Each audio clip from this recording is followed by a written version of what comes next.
There's a kind of silence that isn't passive. It isn't weakness. It isn't the absence of thought. It's restraint. Precision. A decision to hold back when everyone else is trying to be heard.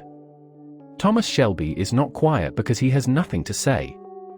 He's quiet because he understands something most people never learn, that silence, when used with intention, can control a room more effectively than shouting ever could. Tommy walks into every space like a man who already knows how it's going to end. He doesn't waste words. He doesn't fill silence just to avoid discomfort. He lets others reveal themselves. He lets the noise happen around him. And in that stillness, he becomes untouchable. Unreadable. Powerful. But his silence isn't just a tactic. It's a shield. A scar. A residue from war, from loss, from trauma that left more than physical wounds. You don't come back from what he's seen and speak freely. You come back measured. With your heart armored and your emotions locked behind your eyes. Thomas Shelby is a man who speaks carefully because he knows what it costs when you don't. That calm exterior people admire so much? It's not peace. It's pressure. It's discipline. Tommy has trained himself to stay composed in chaos, not because he enjoys it, but because he doesn't trust what might surface if he loses control. Rage. Grief. Fear. Things that were never safe to express in the world he was raised in. In the world he fought in. So he stays still. He stays cold. Not out of strength, but out of necessity. That's what people misunderstand about emotional control. It's not always mastery. Sometimes it's survival. For Tommy, control is how he keeps the past at bay. It's how he keeps the pain contained. If he ever lets it out, really lets it out, it might destroy him. So he focuses on work, on strategy, on building an empire.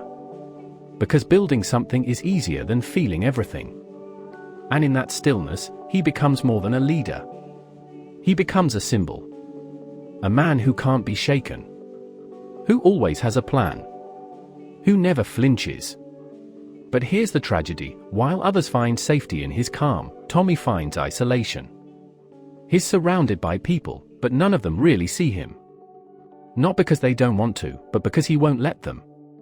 Vulnerability is a luxury he doesn't believe he can afford. And so, he carries it all alone, the guilt, the grief, the pressure. With a straight face and a cigarette in hand. The people around him talk. They react. They argue. But Tommy calculates. Observes. Lets others reveal their weaknesses while he says nothing. It's not just psychological warfare. It's protection. And in a world like his, filled with violence, betrayal, shifting loyalties, staying unreadable is the only way to stay alive. But control has a cost.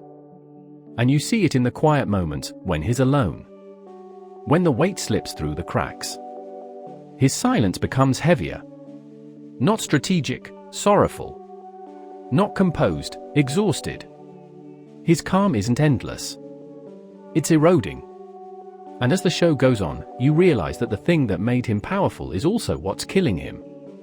The silence he uses to stay in control becomes the very thing that isolates him from healing. Because you can't process pain in silence. You can't grieve what you never say aloud. You can't love fully when your heart is locked behind control. Tommy has built a world where he is respected, feared, followed, but not held. Not reached. And somewhere in him, he knows it. Thomas Shelby teaches us that control might win you the war, but it costs you something far more human. Connection. Softness. Rest. You can build an empire with silence, but you can't build peace in your own mind unless you're willing to break it. He's not just a leader. He's a man at war with his own emotions. A man who's mastered how to appear invincible, even while bleeding on the inside. That's the power of his silence. And that's the tragedy of it too.